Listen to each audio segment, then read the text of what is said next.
Hello, everyone. My name is Merle. I'm a singer. I'm the Relationship Miracle Worker.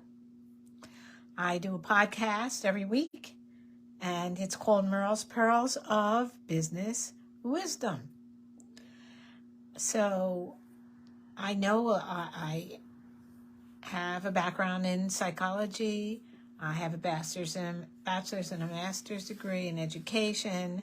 I've done coaching for a long time. And I've seen how relationships, it's not only a matter of having a relationship with a romantic relationship, with a parental relationship, with a kid's relationship, with friend relationship. Hey, how about at work? That's a real serious thing. So, this is as a relationship miracle worker, I do Merle's Pearls of Business Wisdom, and today's topic is 5 behaviors that you may be doing that is stopping you from having a better experience at work, and it's definitely stopping you from getting a promotion. So there. Now, I figure if I want to get a promotion, which when I was working in a corporate setting, I always, who doesn't want a promotion? Mostly you want a promotion. It is nice to have the additional responsibility. I think it's something you learn from it. And so I like that. But really, I like more money. It makes sense to me. But you can't have more money if you are not, even if you're doing, I'm not going to say you're not performing at work. You're performing. You're doing the job that you're supposed to do. You may be good at it. But something is holding you back. And maybe you don't know what it is, but you know that it's something. Now, the first thing that everybody says is, well, it's my religion. Well, it's my sex. And whatever it is, it's, or, well, it's who I like to be with. But maybe, just maybe, nobody's prejudiced against you. Maybe you just have some annoying habits and you're not paying attention to it. You don't realize it. It's kind of hard to be in your skin. It's kind of hard to be inside and yet see how someone else sees you. That's difficult. But it's worth exploring if it will get you advancement.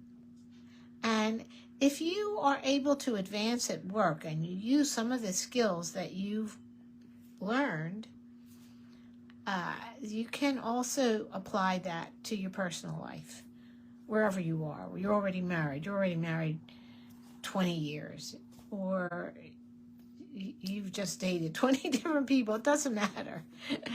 But what you learn at home, you can take to work. What you learn at work, you can take home.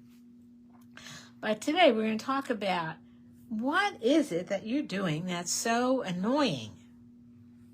And it sounds funny to say it that way because clearly I know I am here telling you as an expert. There's nothing I do that's annoying. Of course not. Well, you see, I'm an expert. So I notice when what I do is annoying. I take credit for it. But, and frankly, you know, it's all right if you're annoying sometimes, especially if you know it. It's part of the game of life. But the trick is to know it and control it. So if you know that this is feeling a certain way, but this is not the time to be your annoying self. It's time for you to be your fabulous self so that you can get that promotion, and so that other people will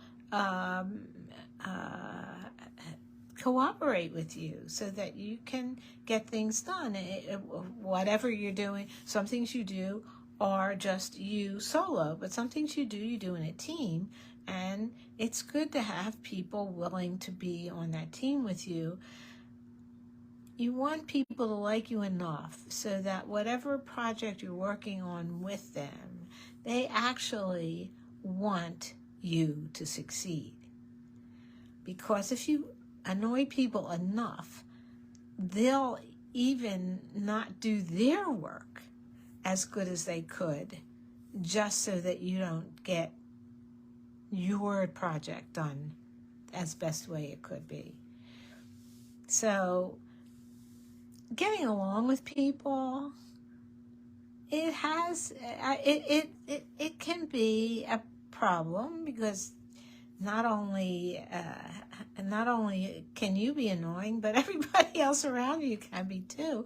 So it takes a certain amount of patience. And yes, that's one of the things that I would take as number one is if you don't have patience, if you get annoyed, if you have a low frustration tolerance, if you're working in a group and somebody says something that's not relevant, and you just, oh my God, that's not relevant, probably it's not a good reaction.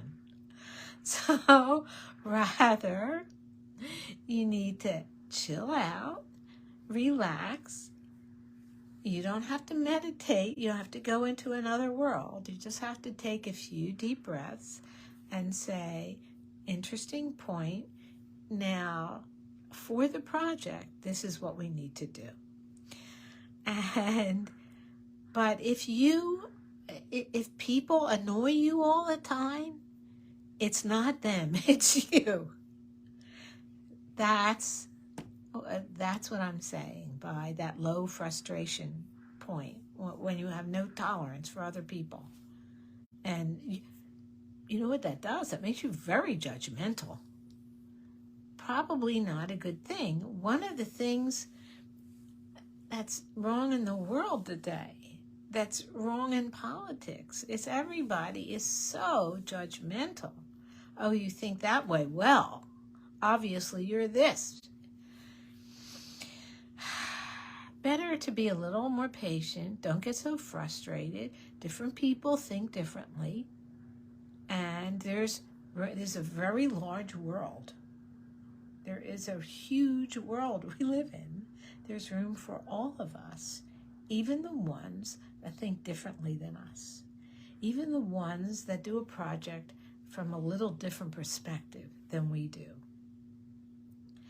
So when somebody pops in with something that seems, what?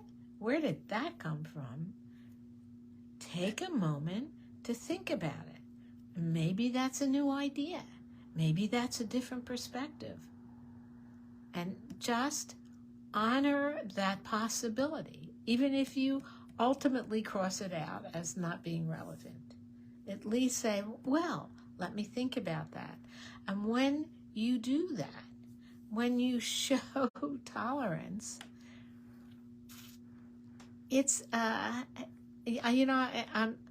supposed to give you the 10 things not to do, but I keep showing you how to make it nice, how to make it work for you. There are some people that you see. In fact, I have a friend who really hated where she worked because the boss exploded all the time. Oh my God, that's ridiculous. And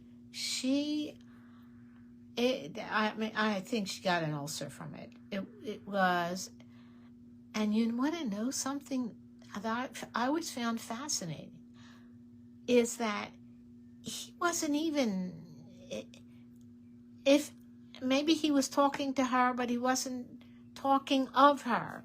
He was exploding about other things. I mean, he wasn't able to handle his day, so everything was an explosion for him. And she took it on personally. No. My friend really would have been best not to take that all personally and to realize that the guy has a problem. It's our boss, and he's this explosion and stuff is his problem, his way he's dealing with his life, and totally separate from her. So maybe you don't like hear people screaming and stuff, but at least it doesn't have to give you that knot in the pit of your stomach. So in either here it was something where he explodes all the time. Not that's definitely one of the no-nos that we talk about. But she received it as a personal bullet to her, wounding her. And that also is a wrong way to behave, because it wasn't, she was acting as if it was, she did something wrong. And that wasn't the case. So I'm going to put her on as one of the ways to not behave well. Although I don't know if that would stop her from getting a promotion. I mean, because she didn't yell back. But it made her sick. I don't think that's good. But clearly the boss, for having outrages every other second, is bad behavior. And he happened to be the boss. So, but I'm not sure that it helped his business. And I know it didn't help his health. And you know what? It didn't help his employees. So, of course, ultimately she quit. And to what extent did he have that issue with employees in general? So, that's two things. People that don't keep their word, keep flaking on you, I'll have it done by Friday, and it's not done by Friday. And we all miss deadlines. So I don't have an issue, and nobody has an issue with missing a deadline occasionally. But when it's consistent, when that's how they behave, you know that when they say I'll have it by Friday, you just kind of roll your eyes and say, yeah, right.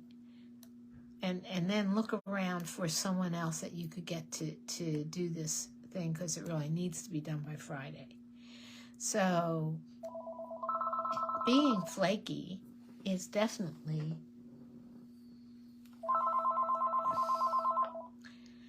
call from Merle. Call from Merle. I don't know how to cut this out. I have to take this call. Merle.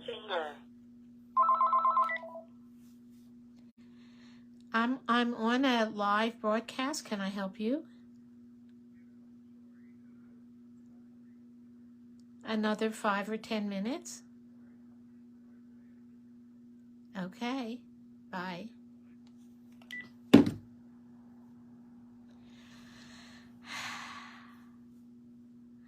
I guess this is when it's good to have a professional studio. And not even have it's not that you want to stop the ringing. You don't even want to see who it is. Okay, so we have 3 things so far. What we said, explosions, low frustration level, taking it personally as if it's yours. Sometimes people just want to when you're in a small group doing a project or something, and you're the one that has to explain it all. You're the one that says to someone, "Oh yeah, but this is," and you take center stage. That can be, and maybe you're absolutely totally charming. Well, that doesn't make it any better. There needs to be room on the stage for everybody. And when you're somebody that room is not on the stage for everybody, that's not going to get you a promotion, clearly, and nobody's going to help you. So that's 4. And I like this one, the perpetual victim. I couldn't help it, and this is what happened to me. And then, I got stopped by the police. They had a something going on there, and they were checking everybody that drives by, and I couldn't do this because my mother was sick, and I couldn't do that because my kids were sick, and and just perpetual. We all have stuff go on in our life that would be best didn't go on in our life. But when it's always, oh my gosh, so they have this problem and then they have that problem. Oh my gosh. So, those are 5 things that, and there are more, of course, but pay attention. Here's the summary. Pay attention to what you're doing and notice how people respond to you. And if people respond to you, whatever they do, they're right. So if they smile and pat you on the head and say, yeah, pay attention to that. What could you change in your behavior to get a different response? And when they're smiling and they think you're doing terrific and they're helping you out, that's a good clue. If they turn around and go the other way, that's an important clue. So just be aware of, don't assume that everybody else is wrong and you're right. And, well, they just don't understand. Don't make excuses. Don't understand. Just know if you're not getting a response that you can say, somebody that gets that response is going to eventually get a promotion and a raise. If that's not what comes clear, then you need to start changing your behavior. You don't need to, but if you want a different response, you have to do a different thing to get a different response. And instead of being threatened by it, instead of being annoyed by it, why not be invigorated by it? Oh, wow. Okay. Then these are specific things that I can do. All I have to do is change how they perceive me. Well, if they're going to change how they perceive you, you're going to have to be different. And that's how they'll perceive you differently. And that's it. That's it. It's take the challenge. Take the challenge. Don't be threatened. Don't be feel insecure. Feel lucky. Feel lucky. Here you are. You have this opportunity to make great changes and play with it. Let it be an experiment. It's your life. Be an experimenter in your life. See how you can make different changes. That's my word for the day. And so in a couple of weeks, I have an interview. I'll tell you all about it with a guest speaker. It'll really be awesome. But in the meantime, thank you for listening to Merle's Pearls of Business Wisdom.